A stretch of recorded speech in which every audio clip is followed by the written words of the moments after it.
back. Alright guys, welcome back.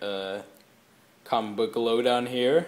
Got my books for whatever the hell week it is. 7/3 or some shit like that. I read, how many fucking books did I read? I read 5 books, 1 online, and I'm just gonna start with that online book. And sorry I don't have it here, so you know, imagine that you guys see Swamp Thing issue number 22 here. Book was really fucking good. John Constantine's in it. He's a complete douchebag. He's a prick. The book took a turn for like some crazy ass shit was happening, and I was like, what the fuck? But yeah, so the book was pretty tight. I know I was ragging on the last issue a bit, but this issue was solid as hell. So Swamp Thing issue number 22, definitely good book, but again, online, so you guys don't see that shit. But now for some books that I did get. I know a lot of you guys wanted to hear about this book, Thunderbolts issue number 12. I dropped off this piece of shit a long time ago, but new writer Charles Soule on it, as you can see, and Steve Dillon was on the art again. I know a lot of you guys don't like Steve Dillon, but I don't really, the art on books don't really take me out as much as they do other people, so I didn't really mind the art. But the problem that Steve Dillon makes every character look the same, no matter if they're male or female. They all have the same face. They just might be a different color or have like a longer head.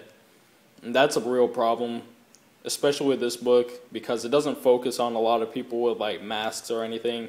It's a really Punisher-centered book, and Elektra-centered, and it looks like they're freaking brother and sister. It's gross because they're like having sex in it and all that other kind of stuff. But the issue was pretty cool. It definitely piqued my interest. It wasn't amazing, but you could tell it's just Charles Soule finishing up what Daniel Way was doing in the last story arc. So he's really just transitioning his writing style to the book. So if you wanted to read this, I suggest waiting for the next issue and seeing what people have to say about it. I'm going to pick up the next issue. I know a lot of people wanted, you know, to read this issue. They have faith in the team on this book. I say give it another issue. This issue wasn't amazing, but it wasn't bad at all, and definitely a huge step up from the previous 11 issues. So Thunderbolts issue number 12 was pretty alright. I enjoyed it, and the Punisher was a badass in it. Next book I said I wouldn't fucking read anymore, but I went ahead and I went against my own word, and I'm glad I did. Batman Inc. issue number 12. This shit is finally almost over. Should have been over this month because issue 11 had nothing to fucking do with this. Issue 11 sucked so much balls, man. But issue 12 picked up right from issue 10, and that pisses me off because I feel like I've waited like 3 months because they skipped a month with this book. And so I've waited 3 months to continue this goddamn story, and I'm glad that it paid off, but what the hell, DC? Made me wait 3 months so I could get the continuation of this book. That's fucking bullshit. But you really just got to read this whole story all together. This is like a movie pretty much. This isn't even a book anymore because it's all one story arc thing, and you know, there's no real great jumping on points. It's just you jump in somewhere and then you kind of get a feel for what's going on. And like I jumped in on issue 7, and I plan on getting the rest of the issues. I already have the 0 issue, so I might as well get the rest since I'm gonna finish this out. But Batman Inc. issue number 12, really fucking good. I really dig the art. I dig that cartoony style. Grant Morrison's writing was pretty dope. Some crazy shit happens in this book with that dude that killed Damian. Oh man, and Batman is a badass, and Talia is a badass, and everybody's badass in this book. And I was just, oh my god, this book was fucking good. So the 2 books I didn't really I was skeptical. Wow, I can't talk. Two books I was skeptical about picking up were both issue number 12s, and they both turned out to, be some good books. Now this book, number 1 issue, almost my pick of the week, just slipped out from being my pick of the week, and that was fucking Deadpool Kills Deadpool, issue number 1. Fucking awesome cover. I got so much glare from the light, but awesome cover. If you've read Deadpool Core like I have, this book is even better. And we get Deadpool just being a complete psychopathic badass, and we get the Deadpool Core. Like, we get Lady Deadpool, regular 616 Deadpool, Dogpool, and whoever. What the hell? Oh, we get Headpool. And I don't know. I don't even know what that is. That Miss Kidpool, but what the fuck ever. This book really fucking good, guys. I read this shit. It was awesome.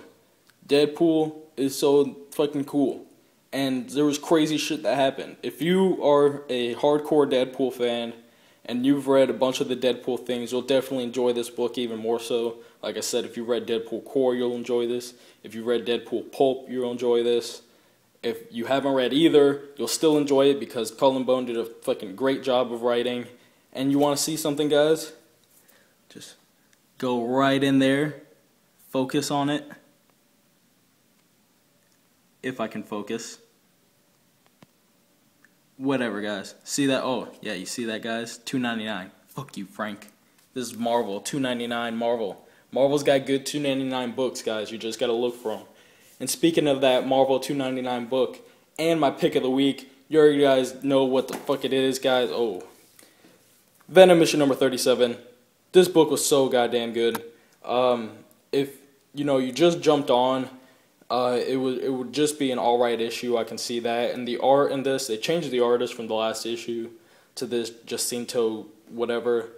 But yeah, the art was a little rough, but the story in this makes up for that greatly. And again, Cullen Bunn, 2 Cullen Bunn books this week, both fucking good, both $2.99 from Marvel. Fuck you, Frank.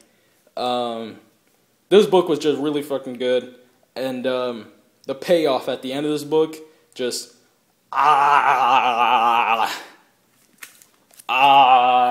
rubbing it on my face. I think I need to buy 2 copies of this just because it was so good, and I need to handle myself with it.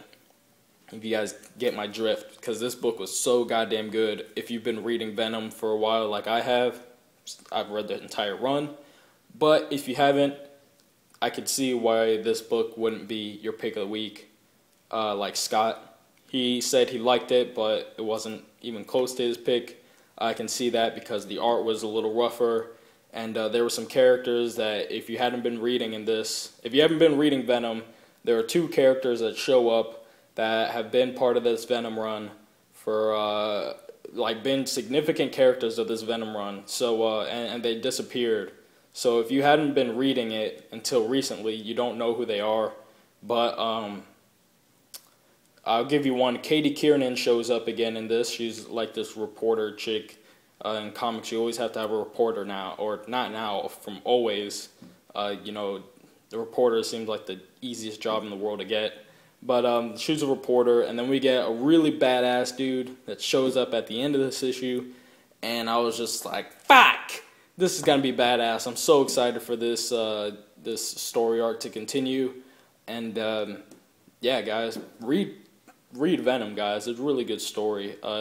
Got a couple trades of this out already.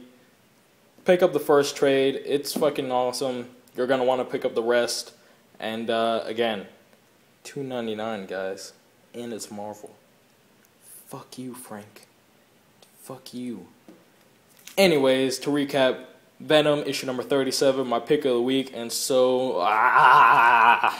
this book was so fucking good. Another book that was awesome, Deadpool Kills Deadpool issue number 1. Guys, definitely got to be reading this shit because it's awesome. Batman Inc. issue number 12 should have been issue number 11 because that shit sucked. But this issue was awesome. Finally glad it came out. Fucking DC made me wait 3 months for it. And Thunderbolts issue number 12. I say give it another issue so Charles Soule can, you know, get his feet under him on this book. He was kind of just finishing out some Daniel Way stuff. But I can see this book being good. He's definitely a great writer. And then finally, the magic book that you guys can't see, Swamp Thing issue number 22 with fucking douchebag prick John Constantine being a douchebag to Swamp Thing, but it was fucking awesome book. Makes me want to read Constantine now, but I'm not. So that's it, guys. Thank you for watching. Comment, subscribe, do whatever, and see you later, guys. That's it for me, so see you, bitches!